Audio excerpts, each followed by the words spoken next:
Welcome to the video lecture of Basic Mechanical Engineering. This video of the chapter Internal Combustion Engines. We have studied 4-stroke petrol engine and 4-stroke diesel engine. So let's start part 3. 2-stroke cycle engines. As the name itself implies that all the processes in 2-stroke cycle engines are completed in 2 strokes only. All these processes such as suction stroke, compression stroke, expansion stroke and exhaust strokes are completed in one complete revolution of the crankshaft.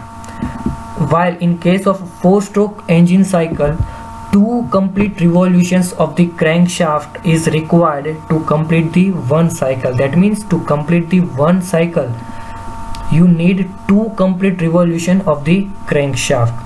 Now let me explain. In 4-stroke engine cycle, when piston moves from TDC to BDC, that is in the suction stroke, and when piston moves from BDC to TDC, that is in the compression stroke, one complete revolution is needed to perform these 2 strokes, while remaining 2 strokes, that is expansion stroke and exhaust stroke, to perform those remaining 2 strokes, the crankshaft needed to be revolved for the another time.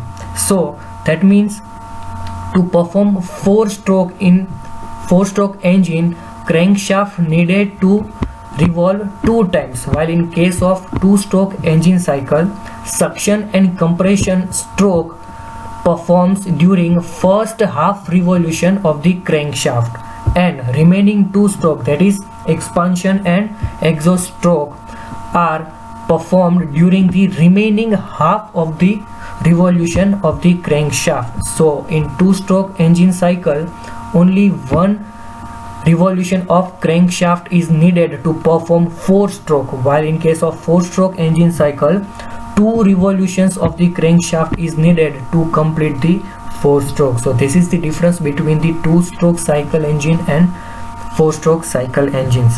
In 2-stroke cycle engines, it has 1 power stroke per revolution in case of 2-stroke cycle engine, while in case of 4-stroke cycle engine, power stroke is generated per alternate revolution of the crankshaft. So here it is the second difference.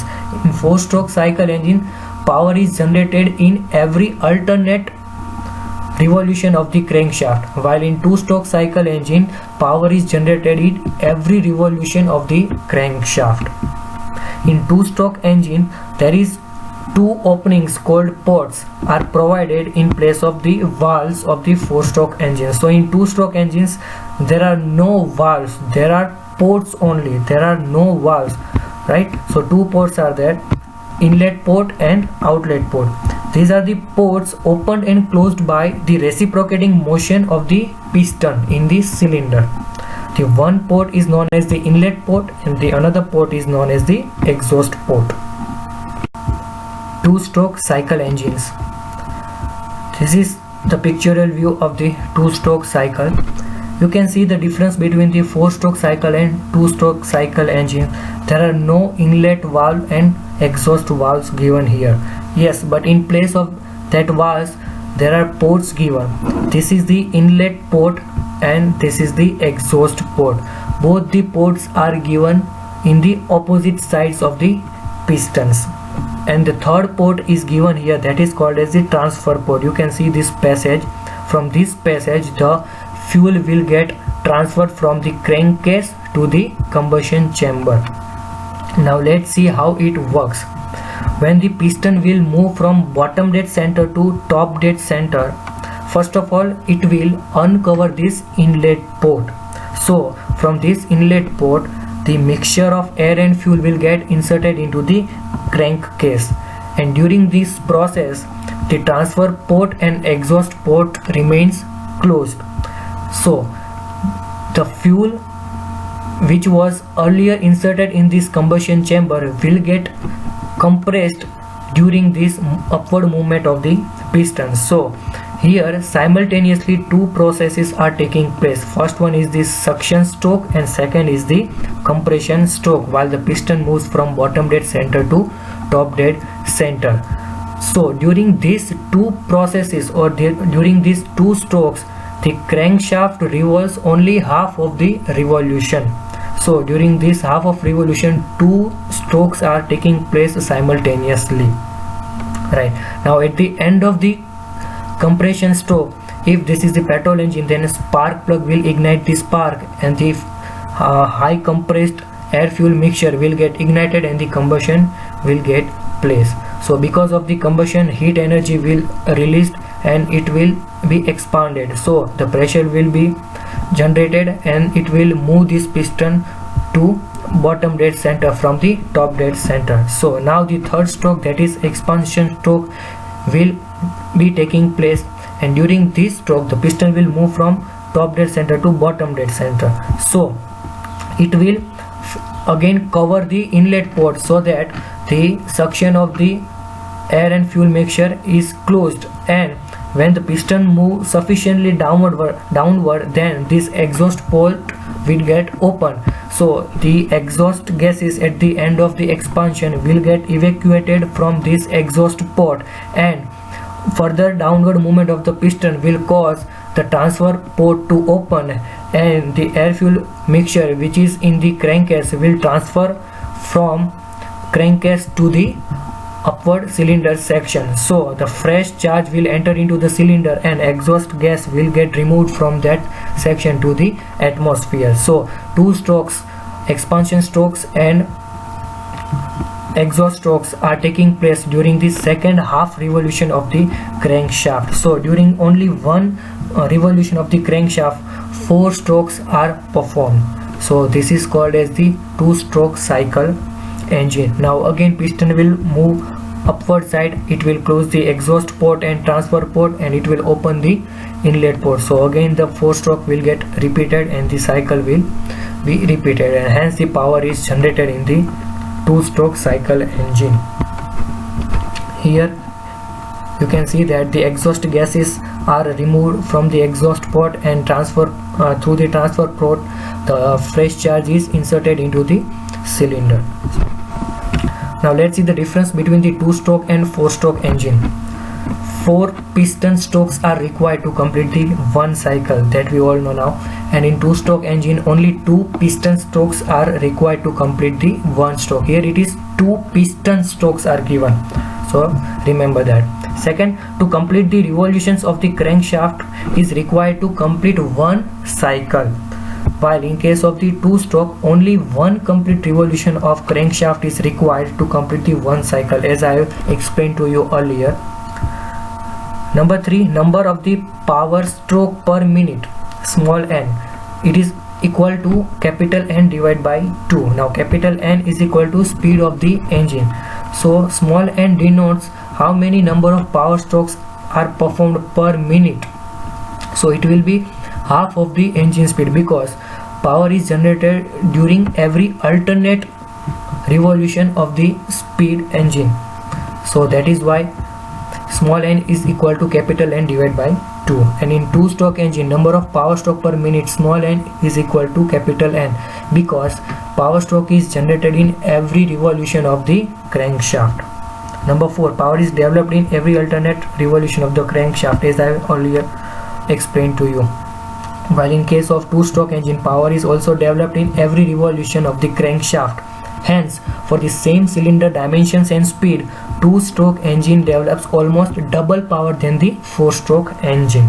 Okay, so you can say that the 2-stroke engine is more powerful as compared to the 4-stroke engine. Condition prevailing that the dimensions of the cylinder and speed is the same. Number 5, the power is developed in every alternate revolution, hence heavy flywheel is required. Now, during one revolution there is no power generated, while during every alternate revolution power is generated, hence there is an unbalance is created in this working of the 4-stroke engine. So to minimize the fluctuation of power, heavy flywheel is required in case of 4-stroke engine, while 2-stroke engine requires lighter flywheel, because the power is developed in every revolution, so the unbalance is compared to very low in case of two-stroke engine. Four-stroke engines are heavier, larger and requires more space, while two-stroke engines are lighter, more compact and requires less space.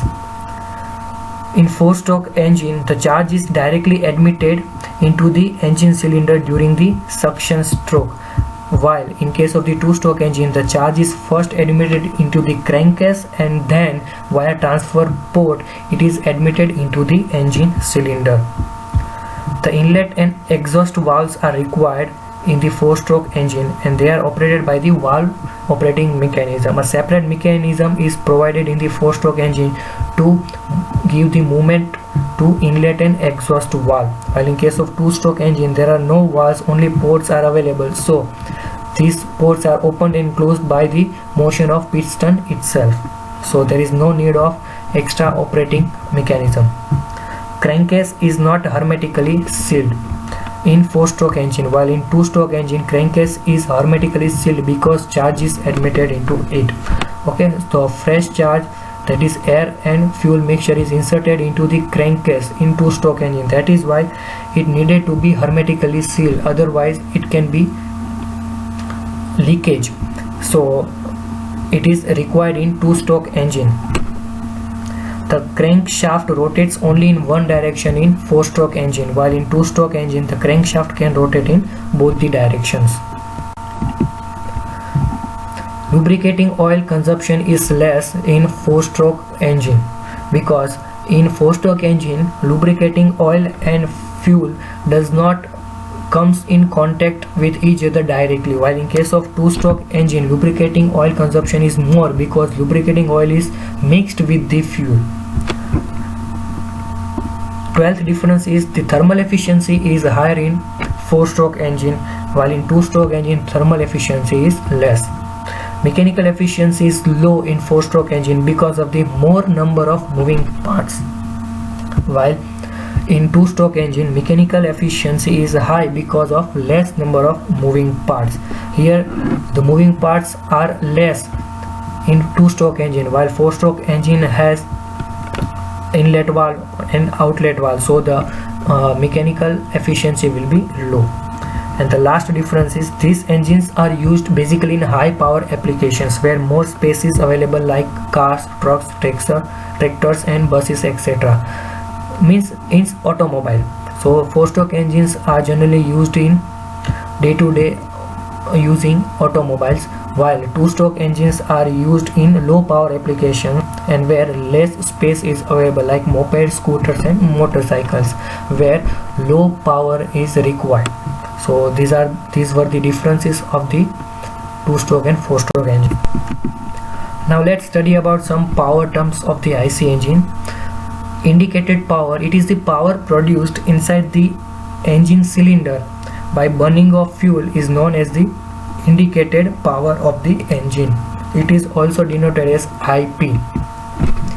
To know the value of the indicated power, first of all you have to learn what is actual mean effective pressure. It is denoted by PM, and the equation of PM is equal to SA divided by L Newton per meter, where PM is the actual mean effective pressure in a Newton per meter square.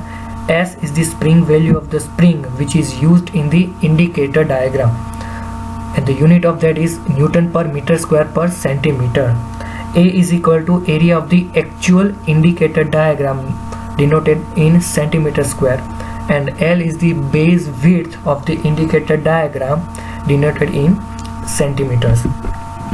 For four-stroke IC engine, the work produced by the engine per cycle is equal to PM L into A, where L is the stroke and A is the cross-section area.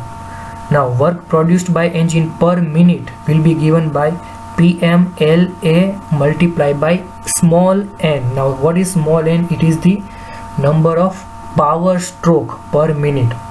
So in case of the four-stroke IC engine, small n is equal to capital N divided by 2. So the indicated power IP will be given by PM LAN divided by 60,000 into 2. Here the term n by 2 is small n. This is n by 2 is small n. PMLA is the work produced by the engine, and divided by 60,000, the unit will be kilowatt.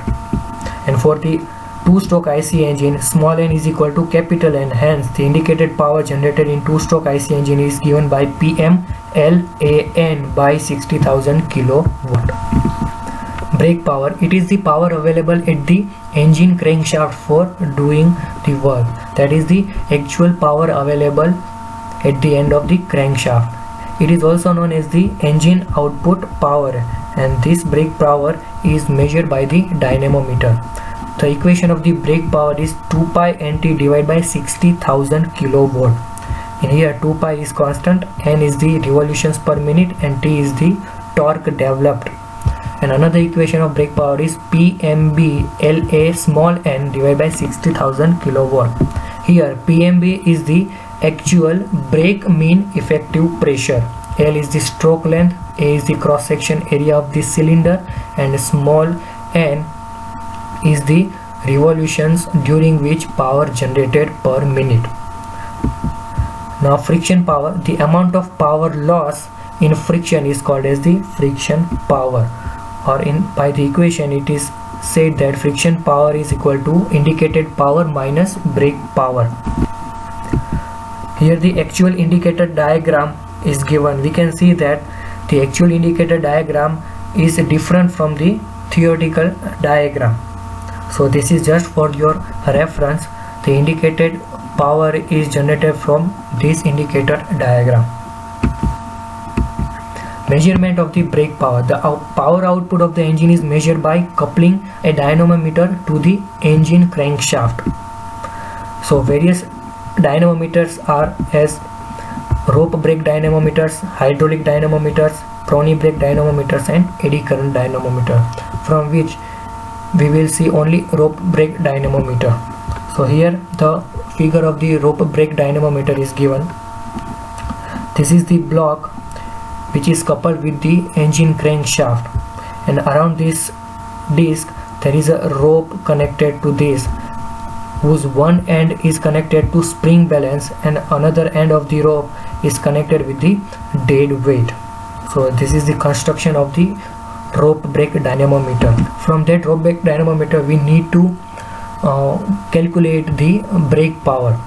So let's see how it works. A rope is wrapped over the drum mounted on the engine crankshaft.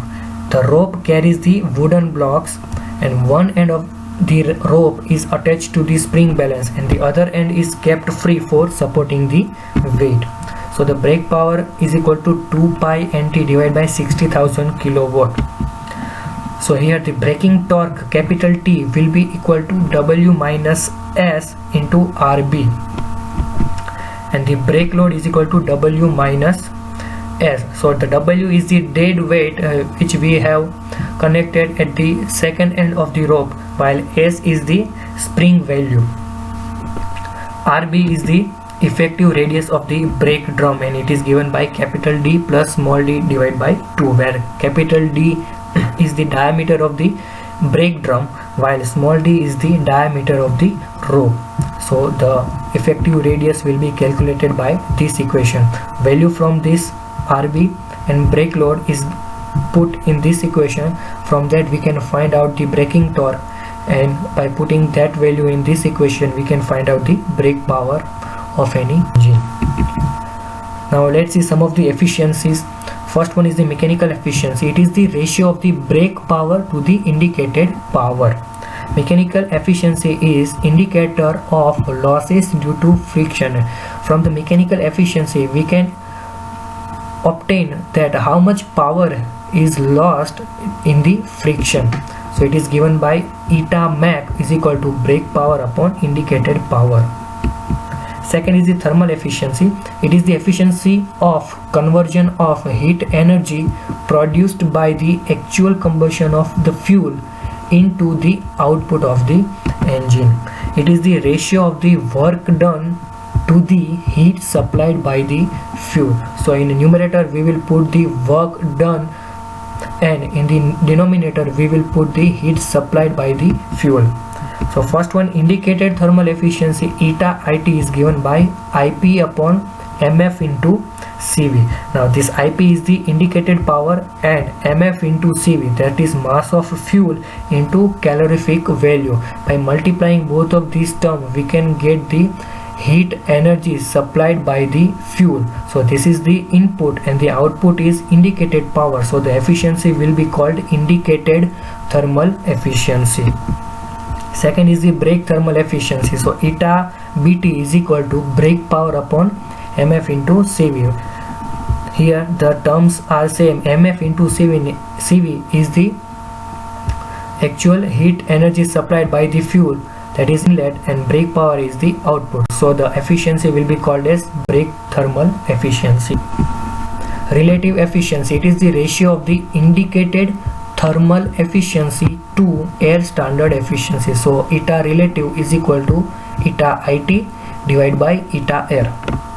Fourth is air standard efficiency. We have already studied this air standard efficiency. For the petrol engine, eta air is equal to 1 minus 1 upon R raised to gamma minus 1, where R is the compression ratio and gamma is equal to adiabatic index. And for diesel engine, eta air is equal to 1 minus 1 upon R raised to gamma minus 1 into rho raised to gamma minus 1 divided by gamma into rho minus 1, where rho is the cutoff ratio. Fifth is the volumetric efficiency. It is the ratio of actual volume of charge or air sucked at atmospheric condition divided by swept volume. Sixth is the specific output. So our specific output is brake power divided by A, that is the cross sectional area of the cylinder. Seventh is the specific fuel consumption. It is given by mass of fuel divided by brake power. It will give us the specific fuel consumption in kg per kilowatt hour. So this is the end of the chapter internal combustion engine. Thank you.